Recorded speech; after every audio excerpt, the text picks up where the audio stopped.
এটা পিটিছে আর এটা ধরে ছাপায় ছাপায় পিটিছে খাই ছাপায় ছাপায়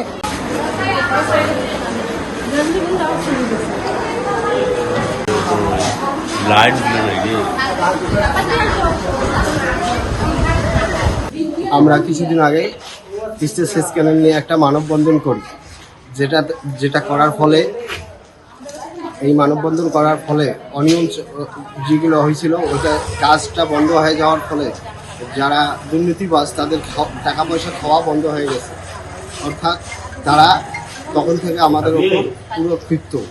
দিনও থাকবে, দিনও 5 দিন খোরাখুরি হিসেবে বলা করেছে। এই যে গরম, আশরাফুল, সামাদ, ইসাদুল, এই দুল, সুল্লু, এগুলো দিনও দিনও 5 দিন এগুলো কথা আর কি বলি। আর অর্ডার দিয়া কালকে 70 ফুট কাঁচালটা হইল কি আমরা দোকান বন্ধ করে দিচ্ছি 12টার সময়, আমরাও দোকান বন্ধ করে দিচ্ছি। আমাদের মারবে তো 4 জন এসে বসে আছে, আমরা 2 ব্যক্তি 4 জন ভেড়াক ভেড়াক বসে আছে। এই 4 জন কে কে? আশরাফুল, নজরুল আর ওষুধগুলোর বেটা ওষুধগুলোর বেটা। তিস্তা সেচ ক্যানেলে অনিয়ম হওয়ার কারণে আমার বড় ভাই আমরা সবাই মিলে আমাদের পরিবার মানববন্ধন করি। তার জন্য যারা ঘুষখোর তাদের চোখে আমরা দোষী হয়ে যাই। নানান ইস্যুতে ঈদের দিন নামাজের পর ওরা আমাদের বাড়িতে অ্যাটাক করে। আমরা অসহায় লোক, আমাদের কোনো খুন খারাপ বা কোনো কিছু রেকর্ড নাই এবং কি কেউ বলতে পারবো না যে আমরা কোনোদিন কারোর সাথে ঝামেলা করছি।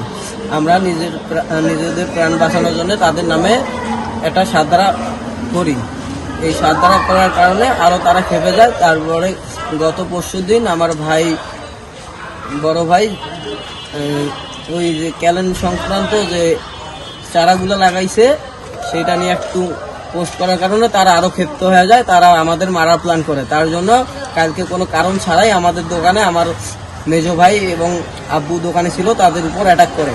আমাকে ফোন দেওয়ার সাথে সাথে আমি আসি তাদেরকে অনেকভাবে বোঝানোর চেষ্টা করি যে আমাদের কোনো দোষ নাই, কিন্তু তারা মানে না। তারা প্রচুর হুমকি টুমকি দেয়, অনেক কিছু করে। আমার আব্বুকে মারধর করে, আমার মেজো ভাইকে, আমার হোল ফ্যামিলিকে মারধর করে।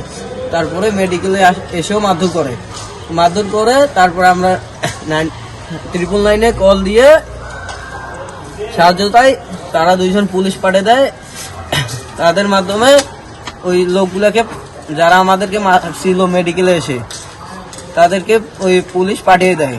তারপরে আমার আব্বু অনেক অসুস্থতার কারণে আমার আব্বু অনেক হাসপাস লাগাইছে। তার জন্য আমি আর আমার চাচা বাইরে সামনের রাস্তা দিয়ে না যা, পেছনের রাস্তা দিয়ে যাবো, যেন আমাদের কেউ না মানে। কারণ ওরা তো সবসময় মারার হুমকি দেয়, প্রাণে মারার হুমকি দেয়।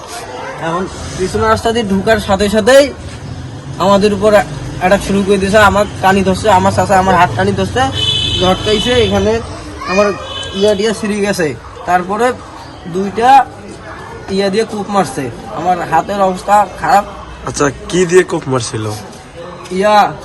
এই যে খুর আছে না, হ্যাঁ, খুর দিয়ে কোপ মারছে।